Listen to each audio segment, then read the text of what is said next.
Ever since Martin joined the flock of the wild geese, he is very happy.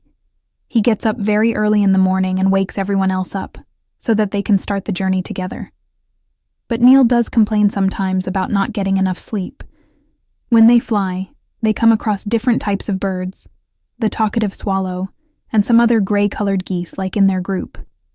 They greet each other, as though they're all flying to some big party with a friendly greeting. One day, Oscar ordered everyone to land near a village. She hoped to find some food there, so that everyone could have a good meal.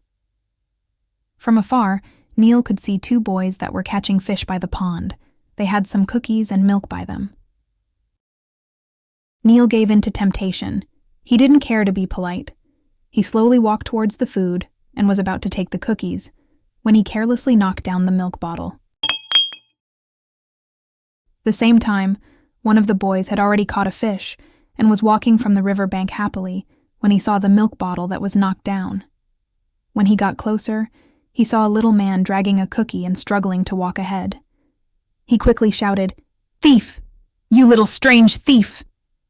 The boy's brother heard him and ran towards him with a fishing net in his hands. Neil threw away the cookie and quickly started to run. Just at that same time, Martin just happened to be looking for Neil and had looked all over the place. And when he saw him running all scared, Martin said angrily, "Neil, where did you go again? Everyone was worried about you." Neil said quickly, "Run! Quick!" But even before Martin could react, a fishing net trapped his head and his body. Martin couldn't even struggle, as the boys were already holding his two wings. One boy said, "Hey, take a look. Isn't this Janice?" The other boy jumped and said, Yes, it's her. It has been a couple of days since she has left us, and here she is. We should go and tell Mom." They then turned to go back to the village. Neil hid behind a tall tree, and seeing Martin being taken away, he felt very guilty. He said silently to himself, "No, I need to save him." He then followed the boys quietly and arrived at their yard. "Mom! Mom, come and see! We've found Janice!" the boy shouted.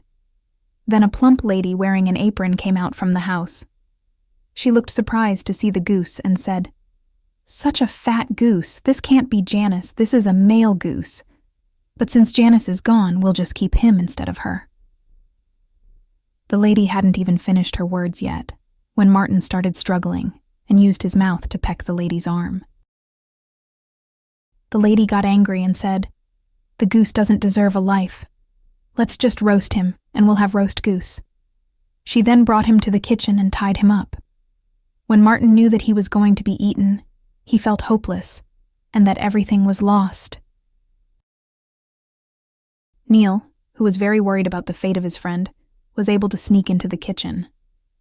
The lady was busy preparing some dry wood to make a fire so she could start cooking. Neil waited until there was no one in the kitchen, and then walked close to Martin and said softly, "Martin, just be patient for a minute. I'll help you. I'll untie the string here." Martin was so happy to see Neil that he shouted out loud. The boys heard the sound and came rushing into the kitchen and saw the little thief again, who was using a tiny knife to help untie string. They ran forward to catch him again, but Martin strongly batted his wings to defend his friend. Then the boys shouted, "Mom! Come here quickly! The goose is getting away!" When the lady came running towards the kitchen, the string was finally untied, and Martin was able to jump from the table. The lady then kept chasing after him, and actually caught him with her hands once, but he managed to jump out from the crook of her arm. She then took a broom and ran after him.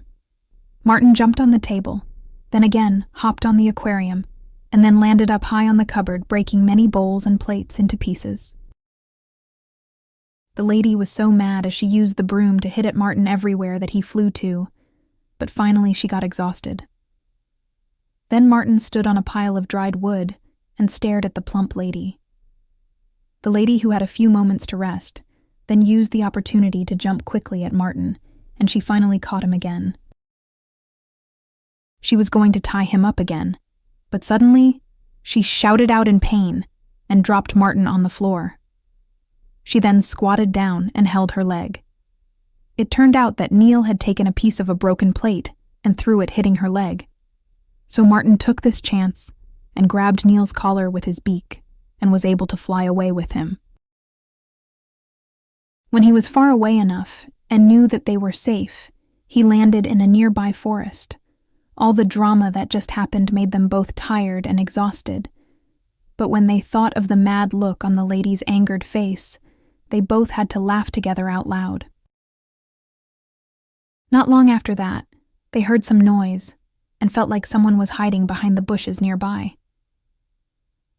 As they looked towards where the noise was coming from, the plant moved again, and they saw something white in between the branches. Suddenly, an unfamiliar white goose walked out from behind the bush. Is this the Janice which the lady and the boys were talking about? They thought to themselves. So they asked, "Who are you? Why are you hiding in the forest?" The female goose said carefully, "A couple of days ago, my master was about to roast me, but I was able to escape from them, even though it was very difficult." "So that means that you're Janice then, right?" asked Martin politely. The female goose was surprised and said, "How do you know my name?" Neil told her about what just happened earlier. She again asked curiously, "Are you the heroes who fly together with the wild geese who are going to Labolan? Recently I heard the birds up in the trees singing about your stories." Neil said happily, "We've heard about you too, so we're now old friends." Then Martin used his mouth to comb the fur on his chest and took a bow in front of her. He then said, "So nice to meet you. It's such a good thing that you've escaped from your master. They're very wild. But what do you plan to do after this? It's not safe for you to stay here." Before she answered, Neil said with pride, "I have an idea.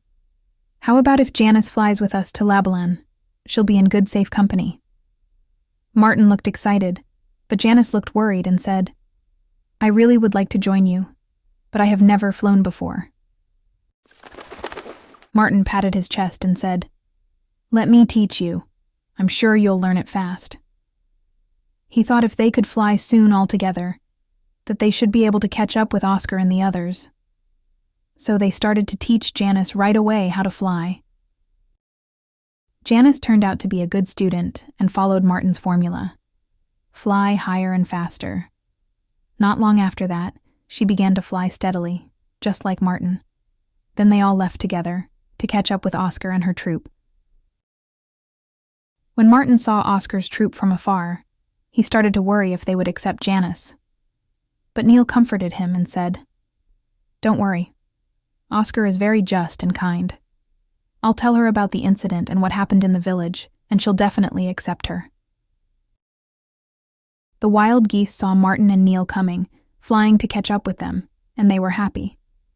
Then they saw another white goose flying with them, and so it made them wonder who it was, as they didn't accept just anybody into their flock.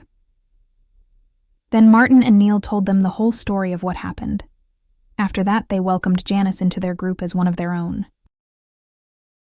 On the way, Martin kept himself by Janice and took such good care of her.